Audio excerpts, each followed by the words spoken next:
अर्ज किया है, डरने की नहीं है कोई वजह, मैथ्स नहीं है कोई सजा, आज भी ट्रिग्नोमेट्री पढ़ेंगे तो आएगा मजा, बोलो वाह वाह। तो हेलो दोस्तों, मैं हूं प्रिंस और स्वागत करता हूं आपका 24/7 class 9th and 10th channel पे। तो मैं हूं आप लोगों का मैथ्स मेंटोर और हम यहां पे ट्रिग्नोमेट्री की कहानी स्टार्ट कर चुके थे, जहां पे ऑलरेडी ट्रिग्नोमेट्रिक रेशियोज के सारे कंसेप्ट्स को पढ़ लिया और उसके बाद अपने कंसेप्ट पे बेस्ड सवालों की कहानी देख रहे थे। तो इसी सवालों की कहानी को, इसी सवालों की सीरीज को आगे बढ़ाते हुए अपना अगला लेक्चर देखेंगे, जहां पे कुछ और बहुत धांसू और शानदार सवालों को सॉल्व करेंगे। तो बिना टाइम वेस्ट किए हुए लेक्चर की कहानी को शुरू करते हैं। अब ये रहा सर हमारे लेक्चर का सबसे पहला सवाल। सबसे पहले अपने सवाल को पढ़ लेते हैं। सवाल कह रहा है, in a right triangle ABC right angled at C, if tan of angle A is equal to 1, then verify that 2 into sine of angle A into cos of angle A is equal to 1। तो फटाफट तरीके से सवाल का explanation देख लेते हैं। सवाल के अंदर एक राइट एंगल ट्रायंगल एबीसी पे चर्चा चल रही है। कैसी चर्चा चल रही है सर? सवाल ने मुझे यहां पे ये बता दिया है कि मेरे ट्रायंगल में जो 90 डिग्री वाला इंटीरियर एंगल है वो वर्टेक्स सी पे क्रिएट हो रहा है। इसके साथ साथ सवाल ने मुझे यह भी बता दिया है कि मेरे ट्रायंगल में tan ऑफ एंगल ए की जो वैल्यू है ये वैल्यू 1 की इक्वल है। अब इतनी जानकारी प्रोवाइड करने के बाद सवाल हमसे अपने गिवन डेटा वाले एंगल पे बेस्ड ये साबित करने को कह रहा है, ये प्रूफ करने को कह रहा है, ये वेरीफाई करने को कह रहा है कि इस एक्सप्रेशन में LHS और RHS आपस में इक्वल होंगे।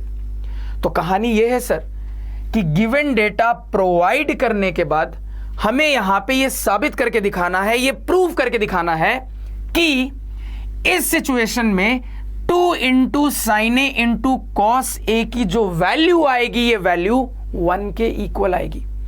तो सवाल का एक्सप्लेनेशन सभी को क्लियर हो गया होगा और ये भी रियलाइज हो रहा होगा सर कि ये सवाल तो हमारे टाइप 2 वाली वैरायटी का है, जिसको टैकल करना जानते हैं, जिसको सॉल्व करना जानते हैं। अगेन मजेदार बात यह है सर कि इसी सवाल को एक और तरीके से पूछा जा सकता था। कैसे? ध्यान दीजिएगा। तो सवाल को एज इट इज तरीके से वो यहां तक लिख देता, सवाल को एज इट इज तरीके से वो यहां तक लिख देता। उसके बाद इस सिचुएशन के लिए सवाल आपसे पूछ लेता कि इस वाले एक्सप्रेशन की वैल्यू निकाल के बताइए। यानी यहां तक सवाल देने के बाद इस सिचुएशन के लिए सवाल आपसे यह पूछ लेता कि 2 into sine A into cos A की वैल्यू निकाल के बताइए। तो ऐसे भी सवाल पूछा जा सकता था। फटाफट कॉपी पे लिख लीजिए। ठीक है सर? तो सवाल की कहानी क्लियर है, सॉल्यूशन पे चलते हैं, ध्यान दीजिएगा। तो सबसे पहले सिचुएशन के हिसाब से रैंडमली एक राइट एंगल ट्रायंगल को ड्रॉ कर लेते हैं। तो यहां पे सर सिचुएशन के हिसाब से रैंडमली एक राइट एंगल ट्रायंगल को हमने ड्रॉ कर लिया। बारी आती है ट्रायंगल के नामकरण की। तो पंडित जी कहां पीछे हैं? पंडित जी ने ऑलरेडी यहां पे ट्रायंगल का नामकरण कर दिया है, ट्रायंगल एबीसी। अब मुद्दा यह है सर कि क्या मैं किसी भी वर्टेक्स को ए बोल सकता हूं, किसी भी वर्टेक्स को बी बोल सकता हूं, किसी भी वर्टेक्स को सी बोल सकता हूं, या फिर कोई रेस्ट्रिक्शन है? तो सवाल पढ़ के समझ में आता है सर कि रेस्ट्रिक्शन है। क्या रेस्ट्रिक्शन है समझिएगा। तो सवाल में क्लियरली यह बोल दिया गया है कि मेरे ट्रायंगल में जो 90 डिग्री वाला इंटीरियर एंगल है वो वर्टेक्स सी पे क्रिएट हो रहा है। यानी इस बात के हिसाब से हम अपने फिगर में कह देंगे कि मेरे ट्रायंगल में 90 डिग्री वाला इंटीरियर एंगल इस वर्टेक्स पे क्रिएट हो रहा है। यानी कि सवाल के सिचुएशन के हिसाब से ये वाला वर्टेक्स सी होना चाहिए सर। यही रेस्ट्रिक्शन है। तो सर सी का तो काम हो गया, बचा ए और बी। तो वर्टेक्स ए और बी के लिए कोई रेस्ट्रिक्शन नहीं है, आपकी मर्जी है। या तो आप इसको ए बोल दीजिए, इसको बी बोल दीजिए, या फिर आप इसको ए बोल दीजिए, इसको बी बोल दीजिए सर। ठीक। तो मान लो रैंडमली यहां पे मैं इस वाले को ए बोल देता हूं और इस वाले को बी बोल देता हूं। तो ट्रायंगल एबीसी ड्रॉ कर लिया, ट्रायंगल का सटीक तरीके से नामकरण भी कर लिया। अब यहां पे अपने गिवन डेटा वाले टारगेट एंगल को रिप्रेजेंट कर लेंगे सर। तो मेरे गिवन डेटा में जो टारगेट एंगल है वो है एंगल ए, तो यहां पे एंगल ए को हमने रिप्रेजेंट कर लिया। अब जैसे ही मैंने अपने ट्रायंगल में टारगेट एंगल को फिक्स कर लिया तो पीबीएच की कहानी भी फिक्स हो गई। तुरंत कह देंगे कि सर 90 के सामने वाला ये जो अपोजिट साइड है ये हो जाएगा हाइपोटेनियस। तुरंत अगेन कहेंगे सर कि एंगल के सामने वाली खिड़की में परपेंडिकुलर रहता है, जो बच गया सर वो बेस हो जाएगा। अब इतना करने के बाद बारी आती है अपने इस वाले गिवन डेटा को एनालाइज करके ट्रायंगल के दो साइड्स की लेंथ पता करने की। स्टार्ट करते हैं कहानी को, ध्यान से सुनिएगा सर। तो मुझे यहां पे बताया गया है कि tan a की जो वैल्यू है ये वैल्यू 1 के इक्वल है। अब tan की कहानी पीबीएच के टर्म्स में क्या होती है हमें बहुत अच्छे से पता है। हमें पता है सर कि पीबीएच के टर्म्स में tan होता है परपेंडिकुलर बाई बेस यानी कि p बाई b। तो ये वैल्यू 1 के इक्वल है, यानी कि अगर मैं इस चीज को p बाई q फॉर्म में लिखूंगा तो मैं 1 बाई 1 लिख सकता हूं सर। अब यहां से कंपैरिजन करके मुझे अपने ट्रायंगल के लिए परपेंडिकुलर और बेस की लेंथ पता चल जाएगी। तो तुरंत यहां से अब मैं बोल सकता हूं, अब मैं बता सकता हूं कि मेरे ट्रायंगल में जो परपेंडिकुलर की लेंथ होगी सर वो हो जाएगी 1k यूनिट्स। अब 1k यूनिट्स को मैं सिंपली k यूनिट्स बोल सकता हूं, इस बात में कोई दिक्कत नहीं होनी चाहिए। अगेन कह दोगे सर मेरे ट्रायंगल में जो बेस की लेंथ हो जाएगी वो भी हो जाएगी 1k यूनिट्स, जिसको अगेन मैं सिंपल तरीके से k यूनिट्स बोल सकता हूं। तो अपने गिवन डेटा को एनालाइज करके मुझे अपने ट्रायंगल में जो परपेंडिकुलर और बेस की लेंथ मिली है इसको फिगर में रिप्रेजेंट कर लेते हैं। परपेंडिकुलर है सर k यूनिट्स, लिख लिया यहां पे। अगेन कहोगे सर बेस भी है k यूनिट्स, इसको भी हमने यहां पे लिख लिया। तो ट्रायंगल के 3 में से 2 साइड्स पता चल गए हैं, तीसरा वाला भी निकाल लेंगे पाइथागोरस थ्योरम की मदद से। फटाफट निकालते हैं। तो पाइथागोरस लगाएंगे तो लिख देंगे सर हाइपोटेनियस का स्क्वायर जो होगा ये perpendicular square plus base square के इक्वल होगा।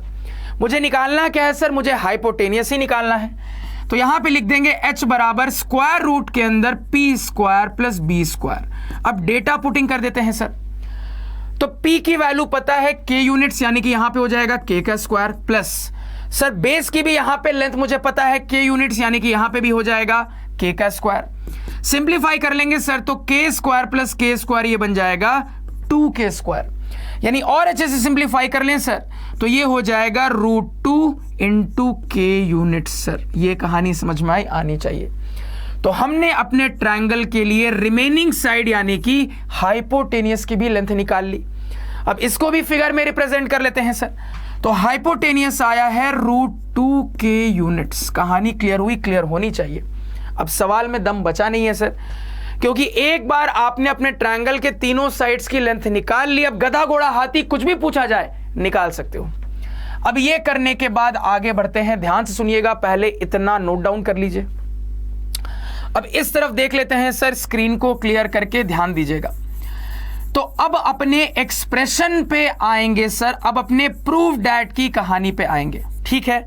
अब बहुत ध्यान से मेरी बातों को सुनना। देखो सर प्रूव डैट वाली कहानी को कैसे प्रूव करते हैं, तो 9 से हमने जो सीखा है, तो क्लास 9th की नॉलेज से मुझे पता है सर कि कभी भी कोई प्रूव डैट वाली कहानी होती है तो एक LHS वाला पार्ट होता है, एक RHS वाला पार्ट होता है। और प्रूफ करने के लिए या तो मैं LHS से RHS पे पहुंच जाऊं या तो मैं RHS से LHS पे पहुंच जाऊं सर, दोनों साइड से वर्क करना अलाउड होता है, ये हमने सीखा है। यानी कि सर प्रूफ करने के लिए मैं यहां से यहां पे भी जा सकता हूं या फिर यहां से यहां पे भी जा सकता हूं, दोनों रास्ते सही है। लेकिन अब आपको एक और ब्रह्मास्त्र दूंगा, इसको याद रखना। तो कहानी यह है सर, पूरे ट्रिग्नोमेट्री में, पूरे के पूरे ट्रिग्नोमेट्री में इस बात को याद रखिएगा कि किसी कॉम्प्लिकेटेड चीज से किसी आसान चीज पे जाना ज्यादा आसान है। किसी कॉम्प्लिकेटेड चीज को किसी आसान चीज में बदलना ज्यादा आसान है। किसी आसान चीज को कॉम्प्लिकेटेड बनाना मैथमेटिक्स में टफ होता है सर। इस चीज को पूरे ट्रिग्नोमेट्री में हर बार याद रखिएगा कि किसी कॉम्प्लिकेटेड चीज से आसान चीज पे जाना ज्यादा इजी होता है। किसी आसान चीज को कॉम्प्लिकेटेड बनाना काफी टफ होता है सर, तो हम हमेशा आसान रास्ता लेने की कोशिश करेंगे। तो सर यहां पे मुझे बताइए कि LHS और RHS में कौन सा कॉम्प्लिकेटेड है, कौन सा सिंपल है? तो कहोगे सर ऑब्वियसली ये कॉम्प्लिकेटेड है, ये सिंपल है। और सर आपने जो रूल सिखाया है उसके हिसाब से कॉम्प्लिकेटेड चीज से आसान चीज पे जाना ज्यादा बेहतर रास्ता होता है। यानी कि हम क्या करेंगे सर, सिचुएशन के हिसाब से हम LHS को उठाएंगे और RHS तक पहुंच जाएंगे सर।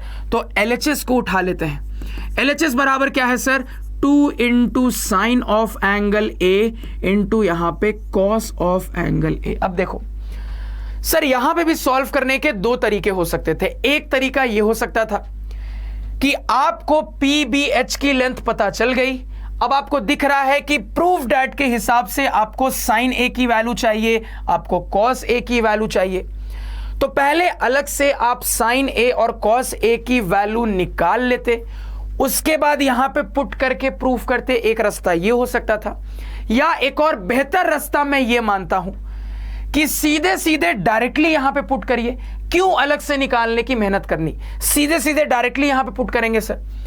तो कहोगे कि मेरा LHS हो जाएगा 2 इंटू PBH के टर्म्स में साइन होता है परपेंडिकुलर बाय हाइपोटेनियस, लिख लिया सर, इंटू अगेन PBH के टर्म्स में कॉस होता है सर बेस बाय हाइपोटेनियस, लिख लिया सर। यानी ये एक्सप्रेशन आ रहा है 2 into P into B divided by h into H, यानी कि h स्क्वायर। वैल्यू पुटिंग करिए सर, तो 2 इंटू परपेंडिकुलर आपको गिवन है k यूनिट्स का, इंटू बेस आपको गिवन है k यूनिट्स का, डिवाइडेड बाई हाइपोटेनियस का स्क्वायर। अब देखो यहां पे हाइपोटेनियस है √2 इंटू k, इसका स्क्वायर करोगे सर तो √2 का स्क्वायर हो जाएगा 2 और आपका k का स्क्वायर हो जाएगा k स्क्वायर। तो डिनोमिनेटर में स्क्वायर करने के बाद आएगा 2k स्क्वायर, ठीक है सर। तो k से k यहां पे k स्क्वायर खत्म, 2k और 2k खत्म हो गए सर, 2 से 2 खत्म, कुल मिला के क्या बचा, 1 बचा सर। क्या बचा, 1 बचा सर। और यही तो प्रूफ करना था, तो लास्ट में लिख देंगे दिस बराबर RHS। इतना लिख दो और उसके बाद मजाल है कोई आपके आधे नंबर भी काट दे। फटाफट कहानी को नोट डाउन करिए। तो सवाल की कहानी सभी को क्लियर है, बिल्कुल क्लियर होनी चाहिए। अब मान लो आपको प्रूफ डैट के फॉर्म में ना देके सीधे कहता इसकी वैल्यू निकालिए, तो भी कोई दिक्कत नहीं थी। आप ऐसे सॉल्व करते, वैल्यू आपके सामने थी, वैल्यू आ जाती 1। तो ऐसे भी पूछा जाता सर, तो अप्रोच में कोई चेंज नहीं होता। ये कहानी क्लियर हुई, बिल्कुल क्लियर होनी चाहिए। अब प्रेजेंटेशन का प्रॉपर तरीका देख लेते हैं, नोट डाउन करिएगा। पहले फटाफट स्क्रीनशॉट लो, फिर समझाता हूं।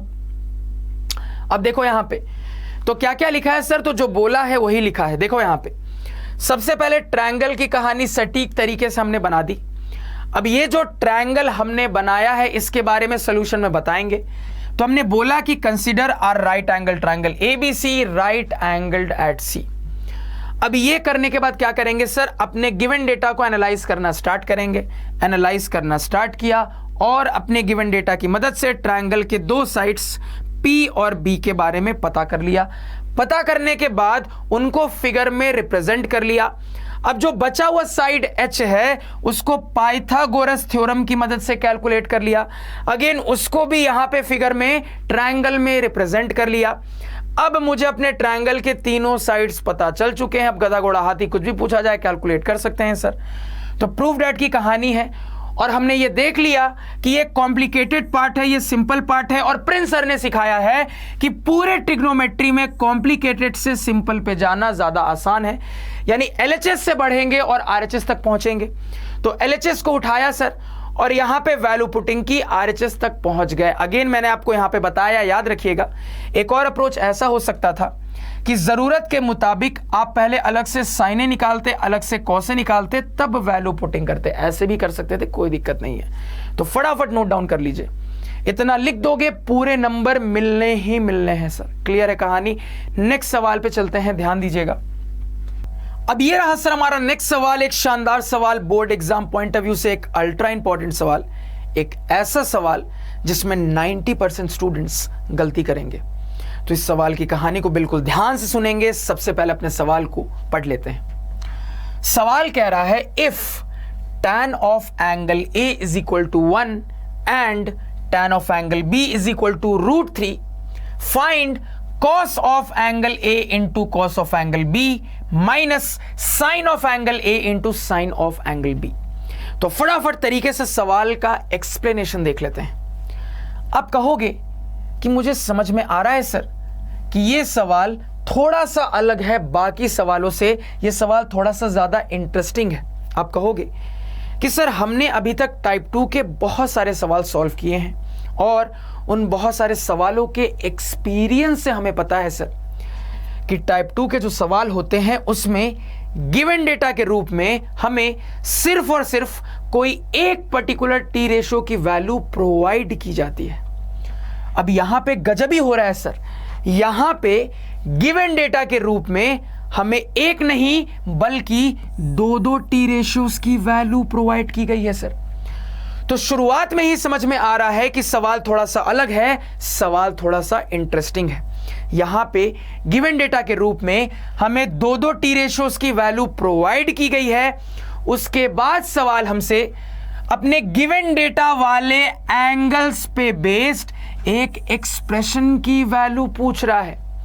तो सवाल हमसे यहां पे इस सिचुएशन में cos A into cos B minus sine A into sine B की वैल्यू पूछ रहा है।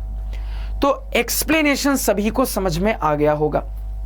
अब मुद्दा यह है कि सर इस सवाल को हम टाइप 2 का सवाल बोले कि नहीं बोले, और एक और मुद्दा है sir in any case type 2 का हो या फिर ना हो सॉल्व कैसे करेंगे सर। तो आपके डाउट्स का यहां पे जवाब देते हैं, ध्यान से सुनिएगा। तो कहोगे सर टाइप 2 वाली फील आ रही है, कहोगे सर सवाल से टाइप 2 वाली फील आ रही है, लेकिन क्या मैं इसको टाइप 2 का बोल सकता हूं? तो जवाब को ध्यान से सुनिएगा। सर ये वाला सवाल भी टाइप 2 का ही सवाल कहलाया जाएगा। दिमाग में रखिएगा कि ये पर्टिकुलर सवाल भी टाइप 2 का ही सवाल कहलाया जाएगा। बस फर्क ये है सर कि ये टाइप 2 के नॉर्मल सवालों जैसा नहीं है, ये टाइप 2 का एक एडवांस वर्जन का सवाल है। तो याद रखिएगा ये वाला जो सवाल है सर ये टाइप 2 का ही एक एडवांस वर्जन का सवाल है, जिसको सॉल्व करने का तरीका भी आपके नॉर्मल तरीके से थोड़ा सा अलग होगा। तो दिमाग में रखिएगा ये सवाल टाइप 2 वाली वैरायटी का एक एडवांस वर्जन का सवाल है, जिसको सॉल्व करने का तरीका भी नॉर्मल वाले तरीके से थोड़ा सा अलग होने वाला है। अब मन में डाउट्स का अंबार आएगा। पहला डाउट यह आएगा कि सर टाइप 2 का एडवांस वर्जन है, समझ गए, लेकिन एग्जाम में सवाल देख के कैसे पहचानेंगे सर कि ये टाइप 2 का एडवांस वर्जन है? तो पहचानने का पहले तरीका सीखते हैं। तो टाइप 2 के नॉर्मल सवालों में गिवन डेटा में बस एक टी रेशो की वैल्यू गिवन होती है, जबकि एडवांस वर्जन में एक नहीं दो टी रेशोस की वैल्यू गिवन होगी सर। तो पहचानने का तरीका एडवांस वर्जन का मिल चुका है, कोई दिक्कत नहीं है। अब आपके मन में दूसरा डाउट आएगा कि सर आपने बोला कि एडवांस वर्जन को जो सॉल्व करते हैं तो सॉल्व करने के लिए मोस्टली अप्रोच वही नॉर्मल वाले अप्रोच की तरह ही होता है, थोड़ा सा अलग है।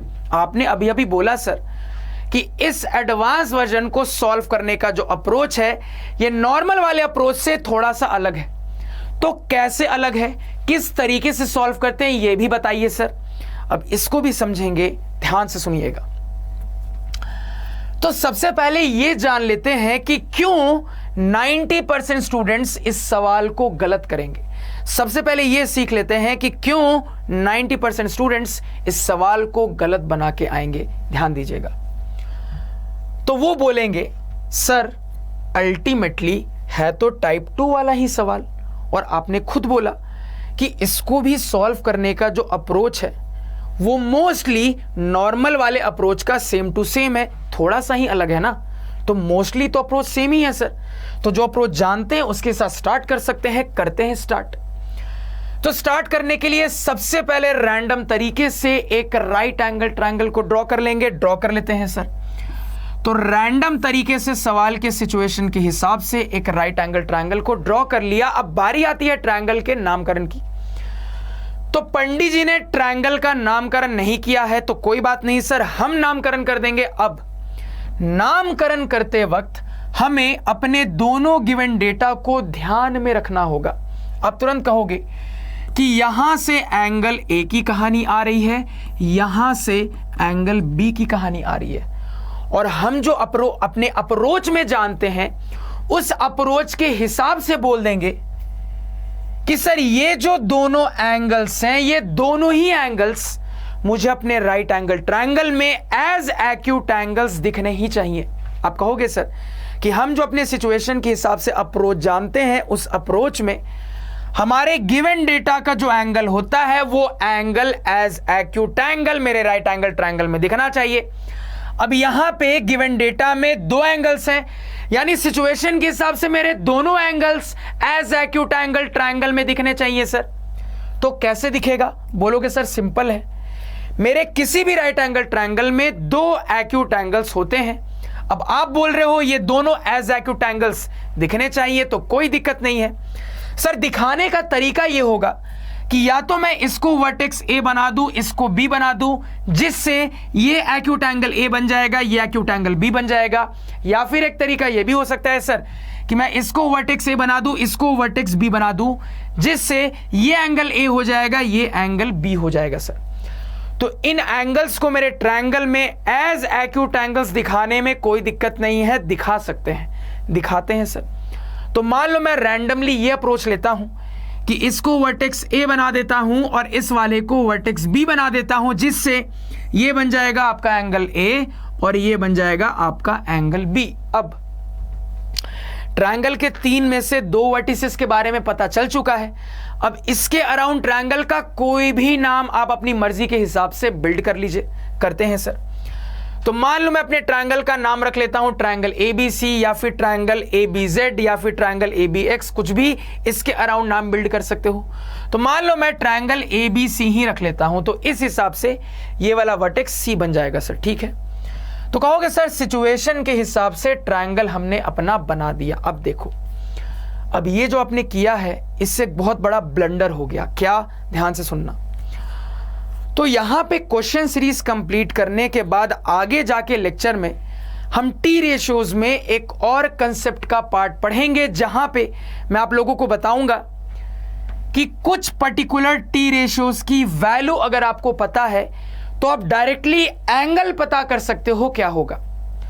तो वो जो हम आगे जाके पढ़ेंगे उस लॉजिक को अगर अभी लगा के देखो आगे सीख लेंगे जाके, फिलहाल अगर उस लॉजिक को अभी लगा के देखें तो कहोगे सर कि tan ऑफ एंगल ए 1 है, यानी कि आगे पढ़ने वाले लॉजिक से कह देंगे कि मेरा जो एंगल ए होगा ये 45 डिग्री के बराबर होगा। ध्यान से सुनते जाना सर। अगेन कहोगे tan ऑफ एंगल बी √3 के बराबर है, तो आगे जाके सीखेंगे कि मेरा जो एंगल बी होगा ये 60 डिग्री के बराबर होगा। अब समझिएगा, आपने अपने ट्रायंगल में एंगल ए एंगल बी की कहानी रिप्रेजेंट कर ली है। इन वैल्यूज को थोड़ा पुट करके देखिए, मजा आएगा। पुट करोगे तो कहोगे सर एंगल ए आपका हो गया 45 डिग्री, एंगल बी हो गया आपका 60 डिग्री, ये है 90 डिग्री। अब मेरे को बताओ कि तुमने जो बनाया है वो सही है कि गलत है? आराम से 30 सेकंड सोचो, वीडियो पॉज करके और बताओ। तो आपका जवाब आना चाहिए कि सर ब्लंडर हो गया है, गड़बड़ हो गई है, ये जो हमने यहाँ पे अज्यूम करके बनाया है ये बहुत बड़ा ब्लंडर है। मुझे पता है सर कि दुनिया का कैसा भी ट्रायंगल हो, कोई भी ट्रायंगल हो, इंटीरियर एंगल्स का सम हमेशा 180 डिग्री के बराबर आता है। तो यहाँ पे भी आना चाहिए। देखते हैं सर। तो तीनों इंटीरियर एंगल्स का सम करेंगे तो कहोगे सर कि 90 + 60 हो जाएगा 150 डिग्री, प्लस 45 डिग्री हो जाएगा 195 डिग्री। तो ऐसा कैसे हो गया सर? क्योंकि मुझे तो पता है कि ट्रायंगल के तीनों इंटीरियर एंगल्स का सम 180 डिग्री के बराबर होता है। यहां ज्यादा आ रहा है, यानी कि हमने कुछ गड़बड़ की है सर, ये पकड़ में आ रहा है। और 90% स्टूडेंट्स यही गड़बड़ करते हैं, यानी कि वो क्या करेंगे, वो आपके दोनों के दोनों एंगल्स को एक ही राइट एंगल ट्रायंगल में मान लेंगे। यही उनकी गड़बड़ है। तो ये गड़बड़ आपको नहीं करनी है, निश्चिंत रहिए।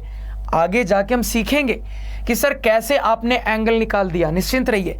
फिलहाल ये जान लो कि ये जो अप्रोच 90% स्टूडेंट्स लेंगे ये गलत क्यों अप्रोच है, ये आपको यहां पे समझ में आ रहा होगा सर। ठीक है, तो इससे ये तो क्लियर होता है सर कि ये वाली जो सवाल की सिचुएशन है, इसमें अपने ये दोनों एंगल्स हम एक ही राइट एंगल ट्रायंगल में नहीं मानेंगे। तो अगर एक ही राइट एंगल ट्रायंगल में नहीं मानेंगे तो क्या करना चाहिए, इसका भी दिमाग मुझे चल रहा है। तो अब मेरा दिमाग चल रहा है सर कि दोनों गिवन डेटा के लिए एक एक राइट एंगल ट्रायंगल कंसीडर किया जाएगा। क्या दोगे सर? दोनों ही गिवन डेटा के लिए अलग अलग एक एक राइट एंगल ट्रायंगल कंसीडर किया जाएगा। यानी कि एक्चुअली में सॉल्व करने का सही अप्रोच ये होगा कि दोनों सिचुएशन के हिसाब से हम दो राइट एंगल ट्रायंगल्स को ड्रॉ करें सर। इसके लिए एक और इसके लिए भी एक करते हैं सर, ध्यान दीजिएगा। तो सबसे पहले इसके लिए ड्रॉ करें तो मान लो यहां पे कुछ इस तरीके से ड्रॉ कर लेते हैं एक राइट एंगल ट्रायंगल को सर, कोई दिक्कत नहीं है। अगेन मान लो इसके लिए ड्रॉ करें तो यहां पे इसके लिए भी रैंडमली एक राइट एंगल ट्रायंगल को ड्रॉ कर लेते हैं सर, कोई दिक्कत नहीं है। तो दोनों सिचुएशंस के लिए हमने यहां पे दो राइट एंगल ट्रायंगल्स को ड्रॉ कर लिया। इसके लिए ये वाला है सर, इसके लिए ये वाला है, पहले ही से डिसाइड कर लिया। अब आगे एक एक करके दोनों के नामकरण की बात करते हैं। नियम हम सारे जानते हैं सर। इसके लिए बात की जाए तो तुरंत कहोगे कि मेरे राइट एंगल ट्रायंगल में angle A as acute angle दिखना चाहिए। कब दिखेगा सर? तो कहोगे यहां पे angle A as acute angle तब दिखेगा सर जब या तो आप इस वाले वर्टेक्स को ए बोलो या तो इस वाले को ए बोलो। तो मान लो रैंडमली मैं इस वाले को वर्टेक्स ए बना देता हूं, यानी कि मेरे इस सिचुएशन के लिए ये ट्रायंगल है और मेरा टारगेट एंगल ए है सर, इसको मार्क कर लिया यहीं पे। अब इस पे आ जाते हैं। अगेन कहोगे सर इससे कनेक्टेड ये राइट एंगल ट्रायंगल है, मतलब कि ये जो मेरा टारगेट एंगल बी है ये मुझे इस वाले राइट एंगल ट्रायंगल में एज एक्यूट एंगल दिखना चाहिए। और ये तभी दिखेगा अगर आप या तो इसको वर्टेक्स बी मानो या तो इसको वर्टेक्स बी मानो। तो मान लो बिल्कुल रैंडमली तुम इस वाले को वर्टेक्स बी कंसीडर कर लेते हो। तो सिचुएशन के हिसाब से मेरा टारगेट एंगल बी है, तो डायग्राम में टारगेट एंगल को हमने रिप्रेजेंट कर लिया। अब देखो सर, कहोगे दोनों ही ट्रायंगल का अभी नामकरण इनकम्प्लीट है सर, पहले कंप्लीट करिए, ध्यान से सुनिएगा। तो इसका नामकरण क्या रखें सर? तो इसके अराउंड कोई भी नाम रैंडमली बिल्ड कर लीजिए, ए एक्स वाई जेड, या फिर कर लो ए वाई जेड, या फिर कर लो ए एक्स जेड, या फिर कर लो ए पी क्यू, कुछ भी इसके अराउंड नाम बिल्ड कर लो। मान लो मैं रैंडमली इसके अराउंड नाम बिल्ड करता हूं A P Q, randomly A P Q. तो ए यहां पे रिप्रेजेंट कर दिया, बचा है पी और क्यू रिप्रेजेंट करना। तो अब आपकी मर्जी है, या तो P यहां बनाइए, Q यहां बनाइए, या फिर P यहां बनाइए, Q यहां बनाइए सर, आपकी मर्जी है। मान लो रैंडमली मैं P को यहां बना देता हूं, Q को यहां बना देता हूं। तो इस डेटा के हिसाब से अपने ट्रायंगल की पूरी कहानी हमने कर ली है कंप्लीट। अब समझना, आपसे एक सवाल है, सोच के जवाब दीजिएगा। सर क्या मैं इसका नाम ट्रायंगल ABC नहीं बना सकता था? क्या मैं इसका नाम ट्रायंगल ABZ नहीं बना सकता था? क्या मैं इसका नाम ट्रायंगल ABP नहीं बना सकता था? कहोगे नहीं सर, क्यों? कहोगे ऑलरेडी एक दूसरे ट्रायंगल में B इस्तेमाल हो गया है, इसी वजह से आपको यहां पे कहीं पे भी B इस्तेमाल नहीं करना है। ये इंपॉर्टेंट बात ध्यान में रखेंगे, क्योंकि दोनों अलग अलग ट्रायंगल है। ऑलरेडी यहां पे B इस्तेमाल हो चुका है, इसलिए नामकरण करते वक्त ये ध्यान में रखेंगे कि B यहां इस्तेमाल नहीं होना चाहिए। तो B हटा के जो भी इसके अराउंड नामकरण बनाना चाहो बना लो सर, क्लियर है। अगेन यहां पे भी उसी बात को याद रखना कि ऑलरेडी A इस्तेमाल हो गया है, तो इसका नामकरण करते वक्त, इसके अराउंड नाम बिल्ड करते वक्त A का इस्तेमाल मत करना सर, ये ध्यान में रखना, ठीक है। तो लॉजिक लगा के यहां पे भी इसके अराउंड नाम बिल्ड कर लेते हैं। तो मान लो यहां पे नाम हम बिल्ड कर लेते हैं अपना, इसके अराउंड कुछ भी कर सकते हो, BXY कर लो, या फिर मान लो BRS कर लो, कुछ भी इसके अराउंड नाम बिल्ड कर लो सर। तो मान लो यहां पे मैं नाम बिल्ड कर लेता हूं BXY, मान लो कुछ इस तरीके से नाम बिल्ड कर लेता हूं BXY, कोई दिक्कत नहीं है सर। तो यहां पे दोनों सिचुएशन के लिए दो ट्रायंगल्स को हमने ड्रॉ कर लिया। अब दोनों ही ट्रायंगल्स में मुझे अपने टारगेट एंगल पता है, दोनों में PBH की कहानी रिप्रेजेंट कर सकते हैं, करते हैं सर। इसमें बात करें तो कह दोगे सर कि 90 के सामने वाला हो जाएगा हाइपोटेनियस, एंगल के सामने वाली खिड़की में परपेंडिकुलर रहता है, जो बच गया वो बेस हो जाएगा। अगेन यहां पे कहोगे सर कि 90 के सामने वाला हो जाएगा हाइपोटेनियस, सर एंगल के सामने वाली खिड़की में परपेंडिकुलर रहता है, जो बच गया वो बेस हो जाएगा।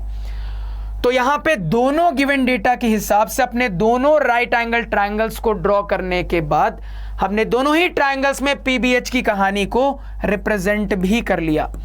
अब दोनों के लिए गिवन डेटा को एनालाइज करते हैं, ध्यान से सुनना। इसके हिसाब से ये मेरा गिवन डेटा है, इसको एनालाइज करते हैं सर। तो मेरा गिवन डेटा यहां पे है tan A = 1, ठीक है सर। अब ध्यान से समझना, तो tan को मैं पीबीएच की कहानी के टर्म्स में लिख सकता हूं। मैं बोल दूंगा सर tan होता है परपेंडिकुलर बाय बेस, ये वैल्यू 1। इसको अगर मैं p/q के फॉर्म में लिखूं तो 1/1 लिख सकता हूं। तो कंपैरिजन करने के बाद अब मैं अपने इस वाले ट्रायंगल के लिए परपेंडिकुलर और बेस पता कर सकता हूं सर, पता करता हूं।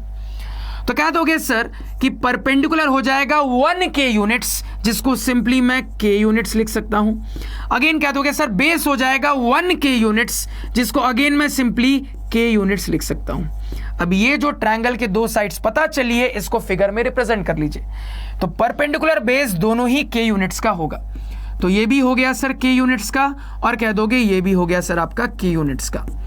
तो कहोगे सर 3 में से 2 साइड्स पता चल गए हैं, एक निकालना बाकी है, पाइथागोरस से निकाल सकते हैं, निकालते हैं सर। तो पाइथागोरस लगाएंगे तो कह दोगे कि हाइपोटेनियस स्क्वायर बराबर perpendicular square plus base square, आपको निकालना है हाइपोटेनियस। तो h बराबर स्क्वायर रूट के अंदर p square plus b square, value putting करें तो h बराबर स्क्वायर रूट के अंदर हो जाएगा सर आपका k स्क्वायर प्लस यहां पे भी k स्क्वायर, जिसको सिंप्लीफाई कर लेंगे सर तो ये हो जाएगा k square plus k square यानी कि 2k स्क्वायर, जिसको और अच्छे से सिंप्लीफाई करें सर तो ये हो जाएगा √2k यूनिट्स। तो हाइपोटेनियस की भी लेंथ निकल के आ गई है, लिख लेते हैं सर √2k यूनिट्स। यानी कि इससे रिलेटेड ट्रायंगल के लिए सारे साइड्स पता चल गए, अब खेल सकते हैं, कोई दिक्कत नहीं है। अब यही काम इसके लिए भी करेंगे। तो इससे कनेक्टेड ये है मेरा गिवन डेटा, इसको एनालाइज करते हैं। तो मुझे यहां पे प्रोवाइडेड है tan b की वैल्यू √3, pbh के टर्म्स में tan होता है परपेंडिकुलर बाय बेस, ये वैल्यू √3, p/q के फॉर्म में लिखें तो लिख देंगे √3/1। अगेन यहां से कंपैरिजन करके मैं इस ट्रायंगल के लिए p और b पता कर सकता हूं। तुरंत यहां पे कह देंगे परपेंडिकुलर बराबर √3, क्या लिखें जल्दी से बताओ, √3k यूनिट्स लिख सकते हैं कि नहीं, सोच के बताओ। √3k यूनिट्स लिख सकते हैं कि नहीं? जवाब आना चाहिए कि सर आपने ऑलरेडी एक सिचुएशन के लिए वेरिएबल k इस्तेमाल कर दिया है, यानी नई सिचुएशन के लिए सेम वेरिएबल नहीं चलेगा, नहीं चलेगा, नहीं चलेगा। नई सिचुएशन के लिए वेरिएबल भी नया होना चाहिए। तो इसके लिए कोई और वेरिएबल इस्तेमाल करेंगे, मान लो रैंडमली l ले लेते हैं सर, l वेरिएबल सेलेक्ट कर लेते हैं।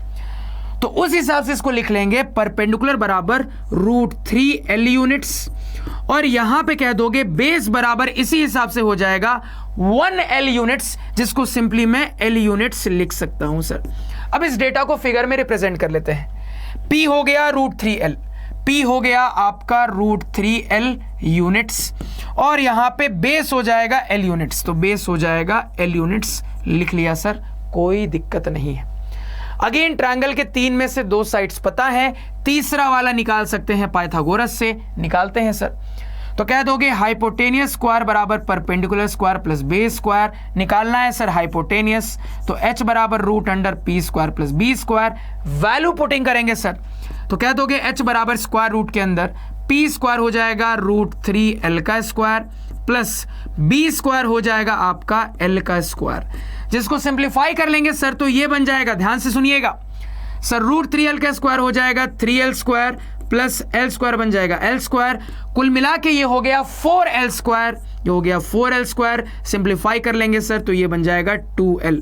तो हमने अपने इस ट्रायंगल के लिए रिमेनिंग साइड भी कैलकुलेट कर लिया है, इसको रिप्रेजेंट कर लेते हैं। हाइपोटेनियस आया है 2l यूनिट्स, कोई दिक्कत नहीं है सर, ठीक है। तो दोनों गिवन डेटा के हिसाब से 2 राइट एंगल ट्रायंगल को एनालाइज करके दोनों ही ट्रायंगल्स के लिए तीनों साइड्स की लेंथ हमने कैलकुलेट कर ली। अब मुद्दे पे आते हैं। अब मुद्दा यह है सर कि मुझे इस एक्सप्रेशन की वैल्यू चाहिए। अब एक्सप्रेशन में मुझे एंगल ए से रिलेटेड टी रेशियोज भी दिख रहे हैं, अगेन मुझे अपने एक्सप्रेशन में एंगल बी से रिलेटेड भी टी रेशियोज दिख रहे हैं सर। तो एंगल ए कहां है, बी कहां है, आपको दिख रहा है। तो आप किसी भी एंगल से रिलेटेड जरूरत वाले सारे टी रेशियोज निकाल सकते हो। निकाल के देखते हैं सर, ध्यान से सुनिएगा यहां पे। तो सबसे पहले एंगल ए वाले काम के टी रेशियोज निकाल लेते हैं सर। तो ए वाले मुझे कॉस ए चाहिए, साइन ए चाहिए। देखते हैं सर, यहां पे ध्यान से सुनिएगा। तो यहां पे क्या दोगे सर, कॉस ए बराबर, ध्यान से सुनना, कॉस ए बराबर क्या बोल दोगे। तो एंगल ए कहां है सर, इधर है, तो कॉस ए यहां से आ जाएगा। कॉस क्या होता है, क्या दोगे सर, कॉस होता है base by hypotenuse. Value putting करें सर, तो बेस बाय हाइपोटेनियस हो जाएगा के बाई रूट टू के। क्या हो जाएगा सर, के बाई रूट टू के। यूनिट्स के से के गया, वैल्यू आ रही है 1 बाई रूट टू। अगेन मुझे सर एंगल ए वाला साइन ए भी चाहिए, लिख लेते हैं। साइन ए हो जाएगा सर पीबीएच के टर्म्स में perpendicular by hypotenuse. Value putting अगर करें सर, तो परपेंडिकुलर बाय हाइपोटेनियस हो जाएगा के यूनिट्स बाई रूट टू के यूनिट्स। तो के बाई रूट टू के, ये भी हो जाएगा, के से के गया, यहां भी वैल्यू आ रही है 1 बाई रूट टू के बराबर। तो 4 टी रेशियोज में से 2 के बारे में पता कर लिया, बचे हुए 2 भी पता कर लेते हैं। बचे हुए 2 एंगल बी से रिलेटेड है। अब देखो, तो एंगल बी वाले यहां पे देखे जाएं तो यहां पे कह दोगे सर, सबसे पहले मान लो कॉस बी निकाल लेते हैं। एंगल बी वाला कॉस क्या होता है sir, base by hypotenuse. Value putting करें सर, तो बी आ रहा है यहां पे, एंगल बी आ रहा है इस ट्रायंगल में, यानी इसको एनालाइज करेंगे। यहां पे बेस बाय हाइपोटेनियस हो जाएगा सर आपका L units by 2l units. तो ये हो गया sir l by 2l, l से l गया, वैल्यू आ रही है 1 बाई 2। अगेन यहां पे सर साइन बी की वैल्यू पे बात करें तो कह दोगे सर साइन बी होता है पीबीएच के टर्म्स में परपेंडिकुलर बाय हाइपोटेनियस। तो अगर वैल्यू पुटिंग करें सर, तो कहोगे परपेंडिकुलर बाय हाइपोटेनियस हो जाएगा √3l divided by 2l। √3l units divided by आपका 2l यूनिट्स। अगेन l से l गया, वैल्यू आ रही है √3/2। बस खेल खत्म है सर। क्यों, मुझे यहां पे इस एक्सप्रेशन की वैल्यू निकालनी थी। ये वैल्यू पुट कर देंगे, वैल्यू आ जाएगी सर। निकाल के देखते हैं, ध्यान से सुनिएगा सर, बिल्कुल ध्यान से। यहां ऊपर की तरफ निकालते हैं क्योंकि अब तो भैया ऊपर ही जगह बची है। देखो ध्यान से, तो एक्सप्रेशन में कॉस ए कितना आया है सर, 1 बाई रूट टू। ध्यान से देखना, 1 by root two into cos B आया है सर 1 बाई 2, लिख लिया। इसके बाद आगे है माइनस, फिर यहां पे एक्सप्रेशन में साइन ए आया है 1 बाई रूट टू, लिख लिया सर। इनटू मेरे एक्सप्रेशन में है साइन बी आया है सर √3/2, इसको भी लिख लिया सर।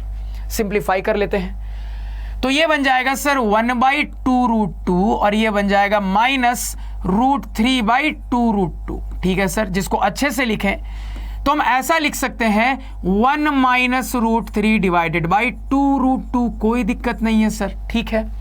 तो आप अपने आंसर को यहां पे छोड़ सकते हो, लेकिन आपको दिख रहा है सर डिनोमिनेटर में इरैशनल नंबर है, तो एग्जामिनर इंप्रेस हो जाएगा अगर तुम रैशनलाइज करके लिखते हो। तो रैशनलाइज करने के लिए क्या करो सर, ऊपर नीचे √2 से मल्टीप्लाई कर दो, हो जाएगा सर। तो अगर मैं यहां पे भी आंसर छोड़ सकता हूं या फिर चाहूं ऊपर नीचे रैशनलाइज कर लूं सर, तो ये यहां पे किस तरीके से बन जाएगा, तो कह दोगे सर ऊपर नीचे √2 मल्टीप्लाई कर देंगे। तो डायरेक्टली लिख रहा हूं सर, दिमाग में देखना सर, √2 इंटू 1 हो जाएगा √2 माइनस √2 इंटू √3 इंटू √3 हो जाएगा सर √6 डिवाइडेड बाई, नीचे देखिए √2 इंटू √2 का स्क्वायर यानी कि 2 इंटू 2 4। तो आप अपनी वैल्यू ये भी लिख सकते हो √2 माइनस √6 डिवाइडेड बाई 4। ये आंसर लिखोगे तो भी पूरे नंबर मिलेंगे, ये लिखोगे तो भी पूरे नंबर मिलेंगे, लेकिन ये लिखने का फायदा ये है कि एग्जामिनर हो जाएगा इंप्रेस, और एग्जामिनर जब इंप्रेस हो जाता है, खुश हो जाता है, तो बड़े अच्छे से आपकी कॉपी को चेक करता है, खूब सारे नंबर देके चेक करता है सर। ठीक है, फटाफट ये कहानी नोट डाउन करिए। ठीक है सर, एक शानदार सवाल, एक तगड़ा सवाल। तो आपको यहां पे दिखा सर कि टाइप 2 का जो हमारा नॉर्मल वाला अप्रोच था उसी टाइप का अप्रोच है, लेकिन कहानी थोड़ी सी ट्विस्टिंग है, थोड़ी सी अलग है। कैसे अलग है ये हमने यहां पे सीख लिया। तो हमने बहुत अच्छे से अपने एग्जाम पॉइंट ऑफ व्यू से एक बहुत तगड़े सवाल को सॉल्व करना सीखा। हमने ये जाना कि ये जो टाइप 2 का एडवांस वर्जन का सवाल है इसको पहचानना कैसे है, ये भी जाना कि इस सवाल में अक्सर स्टूडेंट्स गलती क्या करते हैं, और ये भी जाना कि सही तरीके से सॉल्व कैसे करना है सर। अब इस पूरी बात के लिए प्रॉपर प्रेजेंटेशन देख लेते हैं, फटाफट यहां पे देखिएगा सर। तो आपको पता है सर कि दोनों सिचुएशन के लिए, दोनों गिवन डेटा के लिए आपको दो अलग अलग राइट एंगल ट्रायंगल्स कंसीडर करने पड़ेंगे। तो एक एक करके कंसीडर करते हैं। सबसे पहले यहां पे अपने एंगल ए से रिलेटेड मान लो ये वाला राइट एंगल ट्रायंगल कंसीडर करते हैं, और सिचुएशन के हिसाब से इसका नाम रख लेते हैं ट्रायंगल APQ। तो ये हम बताएंगे अपने सॉल्यूशन में, कंसीडरिंग अ right angle triangle APQ right angled eight P। ठीक है सर, कोई दिक्कत नहीं है। अब आगे की कार्रवाई आपको पता है कि इस ट्रायंगल से कनेक्टेड अपने गिवन डेटा को उठाओगे, इसको सिंप्लीफाई करके अपने ट्रायंगल के दो साइड्स पता कर लोगे, उसके बाद पाइथागोरस थ्योरम लगा के रिमेनिंग साइड को भी पता कर लोगे। अब सिचुएशन के हिसाब से अपने एंगल A से रिलेटेड जरूरत वाले T रेशियोज को भी पता कर लोगे, और चूंकि ये जरूरत वाले T रेशियोज आगे यूज होने वाले हैं तो एक को इक्वेशन 1 माना, एक को 2 माना। फटाफट नोट डाउन करिए। ठीक है सर। अब इसके बाद इसकी बारी, तो इससे कनेक्टेड एक और राइट एंगल ट्रायंगल पे बात करेंगे। तो इससे कनेक्टेड मान लो अपना ट्रायंगल बनाया, ट्रायंगल BXY। ठीक है सर, कोई दिक्कत नहीं है। तो ये अपना ट्रायंगल बनाया, और ट्रायंगल बनाने के बाद वही सेम कहानी, सबसे पहले लिखेंगे ट्रायंगल के बारे में, कंसीडरिंग अ right angle triangle BXY right angled eight X। Given data को उठाया, सिंप्लीफाई करके ट्रायंगल के दो साइड्स पता किए, उनको ट्रायंगल में रिप्रेजेंट किया, पाइथागोरस लगाया, रिमेनिंग साइड भी पता किया, उसको भी रिप्रेजेंट किया, ट्रायंगल के तीनों साइड मालूम पड़ चुके हैं। अब जरूरत के हिसाब से एंगल B से कनेक्टेड ये जो दो T रेशियोज मुझे चाहिए उनकी वैल्यू हमने यहां पे निकाली। अब ये जो वैल्यूज निकाली है इसको क्या मानेंगे, तो उसको इक्वेशन 1 2 माना था, इसको 3 4 मान लेंगे सर। अब यही इक्वेशन 1 2 3 4 की जरूरत पड़ेगी इस एक्सप्रेशन की वैल्यू निकालने में। तो आगे जाके एक्सप्रेशन लिखा, 1 2 3 4 का यूज करते हुए वैल्यू पुटिंग की, आंसर निकाल लिया। फटाफट स्क्रीनशॉट लीजिए इसका सर। तो इस तरीके से ये पहला स्क्रीनशॉट, फिर आगे जाके ये दूसरा स्क्रीनशॉट, और फाइनली आपका तीसरा स्क्रीनशॉट। तो एक तगड़ा सवाल, धांसू सवाल, एग्जाम पॉइंट ऑफ व्यू से इंपॉर्टेंट सवाल। नेक्स्ट सवाल पे चलते हैं सर, ध्यान दीजिएगा। अब ये रहा सर हमारा नेक्स्ट सवाल, एक धांसू सवाल। सबसे पहले अपने सवाल को पढ़ लेते हैं। सवाल कह रहा है, in a triangle ABC right angled at C, if tan of angle A is equal to 1/√3, find the value of sin of angle A into cos of angle B plus cos of angle A into sin of angle B। तो फटाफट तरीके से सवाल का explanation देख लेते हैं। सवाल के अंदर एक राइट एंगल ट्रायंगल ABC पे चर्चा हो रही है। कैसी चर्चा हो रही है सर? मुझे बता दिया गया है कि मेरे ट्रायंगल ABC में 90 डिग्री वाला इंटीरियर एंगल वर्टेक्स C पे क्रिएट हो रहा है। इसके साथ साथ ये भी बताया जा रहा है कि मेरे इसी ट्रायंगल में tan ऑफ एंगल A की जो वैल्यू है ये वैल्यू 1/√3 के इक्वल है। अब इतनी जानकारी प्रोवाइड करने के बाद सवाल हमसे अपने गिवन डेटा वाला एक्यूट एंगल और इसके साथ साथ इसी ट्रायंगल के दूसरे वाला एक्यूट एंगल, दोनों पे कंबाइंड वे में बेस्ड एक एक्सप्रेशन की वैल्यू पूछ रहा है। सवाल हमसे गिवन डेटा को प्रोवाइड करने के बाद अपने ट्रायंगल के दोनों एक्यूट एंगल्स पे based sine A into cos B plus cos A into sine B की वैल्यू पूछ रहा है सर। तो एक्सप्लेनेशन की कहानी सभी को क्रिस्टल क्लियर होगी और यह भी समझ में आ रहा होगा कौन सी वैरायटी है। तुरंत कहोगे सर कि सवाल में गिवन डेटा के रूप में कोई एक पर्टिकुलर टी रेशो की वैल्यू प्रोवाइड की गई है, यानी कि सर ये तो टाइप 2 की नॉर्मल वाली वैरायटी है जिसको टैकल करना जानते हैं। तो बिना टाइम वेस्ट किए हुए यहां पे सॉल्व कर लेते हैं। सबसे पहले सिचुएशन के लिए रैंडमली एक राइट एंगल ट्रायंगल को ड्रॉ कर लेंगे। ड्रॉ कर लिया सर। अब बारी आती है ट्रायंगल के नामकरण की। तो पंडित जी ने ऑलरेडी ट्रायंगल का नामकरण कर रखा है ट्रायंगल ABC। अब मुद्दा यह है सर, क्या मैं किसी भी वर्टेक्स को A बोल सकता हूं, किसी को भी B बोल सकता हूं, किसी को भी C बोल सकता हूं, या फिर वर्टिसेस की प्लेसमेंट पे कोई रेस्ट्रिक्शन है? तो कहोगे सर रेस्ट्रिक्शन है। क्लियरली बोला जा रहा है कि मेरे इस ट्रायंगल में 90 डिग्री वाला इंटीरियर एंगल वर्टेक्स सी पे होना चाहिए। तो सिचुएशन के हिसाब से अपने फिगर में तुरंत बोल देंगे कि सर ये वाला वर्टेक्स सी हो जाएगा। तो ए, बी और सी में से सी को रिप्रेजेंट कर लिया, बचा ए और बी को रिप्रेजेंट करना। तो मुद्दा ये है सर, ए को यहां बी को यहां रखें या फिर ए को यहां बी को यहां रखें, तो आपकी मर्जी है, आप दोनों में से कुछ भी कर सकते हो सर। तो मान लो मैं यहां पे रैंडमली ए को यहां प्लेस कर देता हूं, बी को यहां पे प्लेस कर देता हूं, तो ट्रायंगल बना लिया, ट्रायंगल का सटीक तरीके से नामकरण भी कर लिया। अब देखो, तो अब सबसे पहले अपने गिवन डेटा वाले टारगेट एंगल पे चर्चा कर लेते हैं, जो कि है एंगल ए। तो यहां पे अपने एंगल ए को हाईलाइट कर लिया।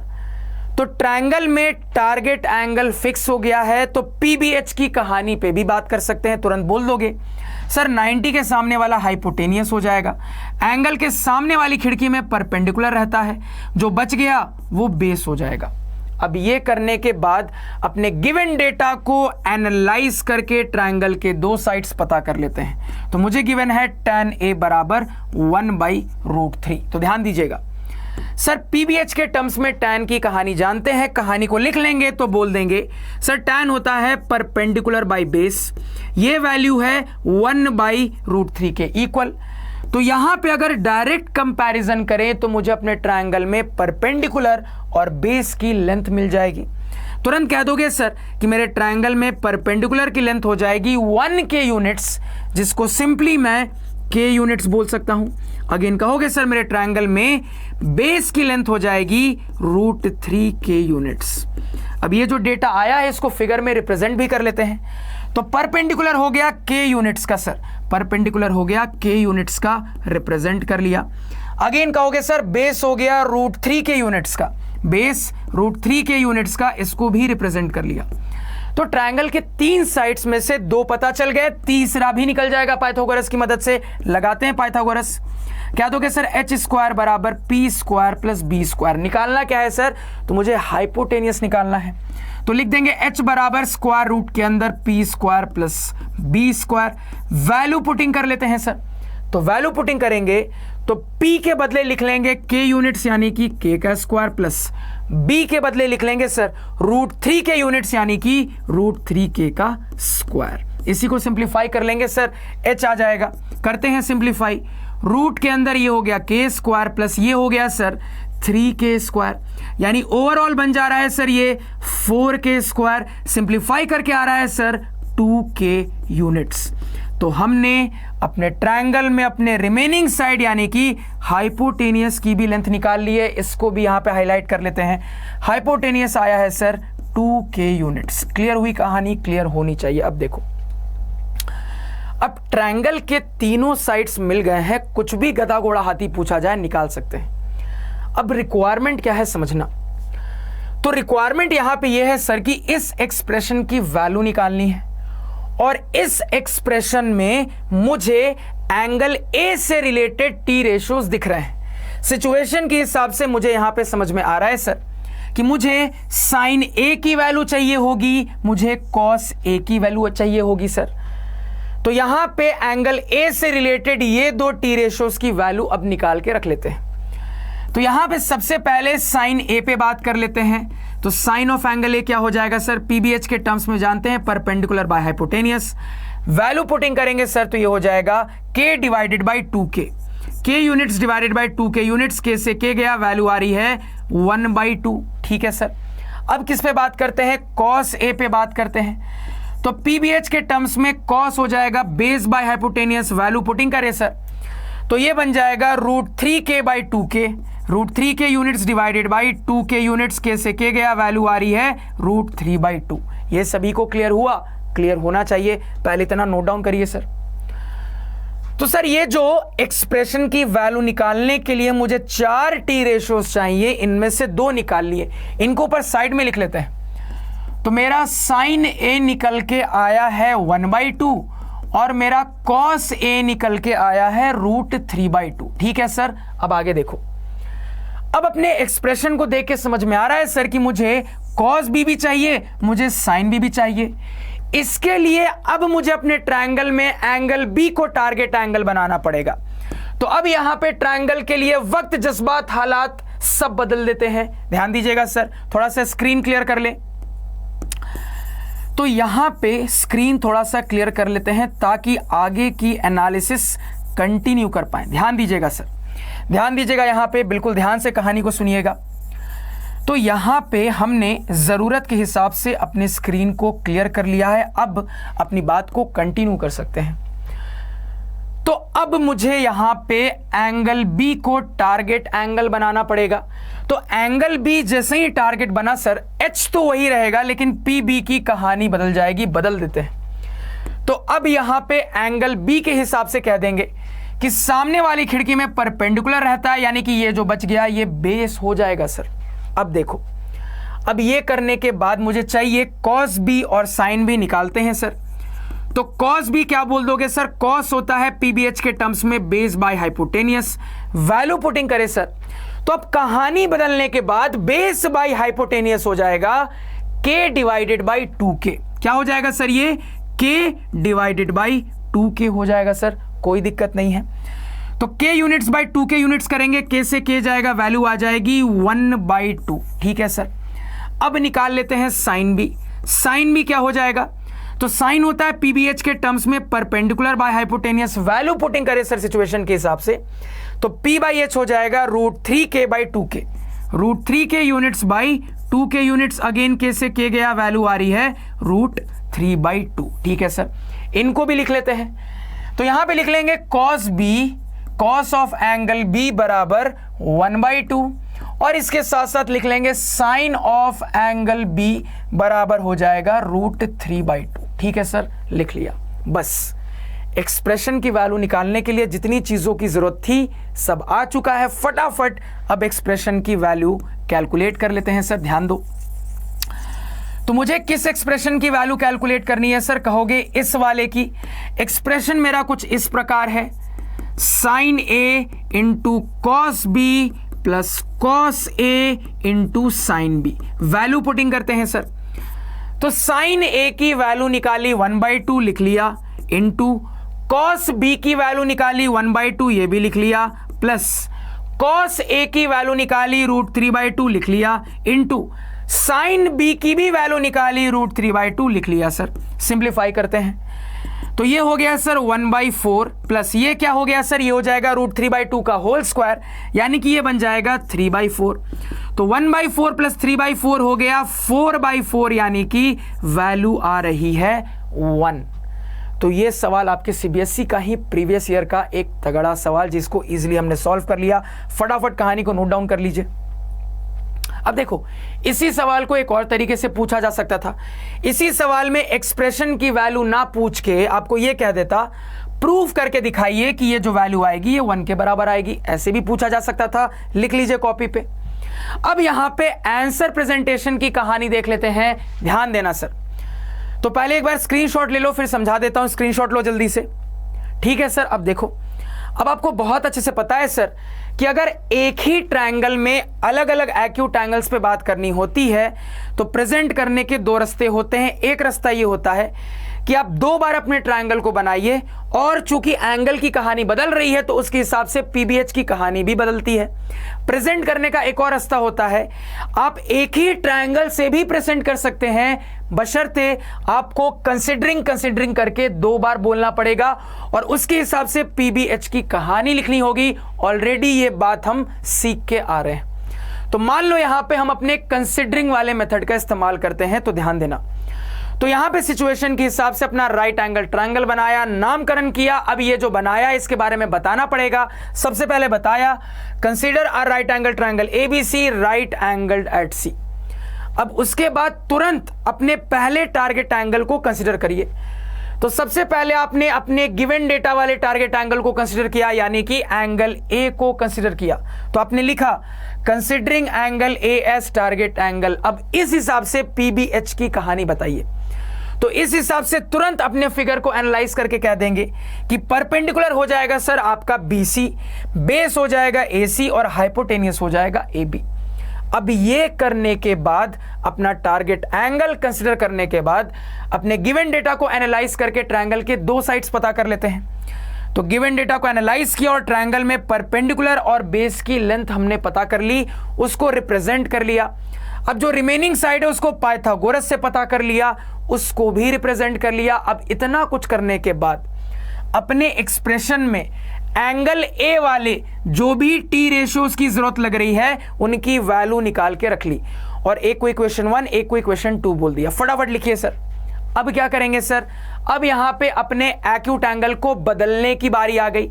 तो फिर से लिखेंगे considering angle B as target angle. इस हिसाब से पीबीएच की कहानी पता कर लेंगे। अब फिर से कहोगे सिचुएशन के हिसाब से अगर एक्यूट एंगल बी पे चर्चा होगी तो मुझे चाहिए कॉस बी और साइन बी। निकाल लिया सर, एक को इक्वेशन 3 एक को 4 बोल दिया। अब यही 1 2 3 4 की मदद से इस एक्सप्रेशन की वैल्यू आ जाएगी। निकाल लिया, आंसर आपके सामने है। इतना लिख दो, मजाल है कोई आपके आधे नंबर भी काट ले। क्लियर है सर? तो इसके साथ आज के लेक्चर की कहानी को यहीं पे एंड करते हैं। उम्मीद करूंगा मजा आया, फील आया, बहुत तगड़े तरीके से ट्रिग्नोमेट्री आप लोगों को समझ में आ रही है। देखो, अगर कहीं पे कोई भी डाउट है तो लेक्चर को उस पॉइंट पे दोबारा से देखिए। अगर उसके बाद भी डाउट क्लियर नहीं होता है तो थोड़ा सा स्लो मोशन पे उस पॉइंट पे देखिए। फिर भी नहीं क्लियर होता है तो प्रिंस सर हैं, आप कमेंट सेक्शन में लेक्चर के जरूर बताइए आप अपना डाउट। प्रिंस सर जब भी फ्री होते हैं आपके डाउट्स को क्लियर करने की कोशिश करते हैं सर। तो इसके साथ अपने लेक्चर की कहानी को यहीं पे एंड करते हैं। अगर सेशन में मजा आया तो लाइक करिए, अपने फ्रेंड्स के साथ शेयर करिए, उनको बताइए कोई ऐसे मैथ्स के टीचर हैं जो कि आप लोगों के लिए इतने एफर्ट देते हैं, इतनी मेहनत करते हैं। तो मिलेंगे नेक्स्ट लेक्चर में और भी वैरायटीज के साथ। तब तक के लिए टाटा बाय बाय, सायोनारा।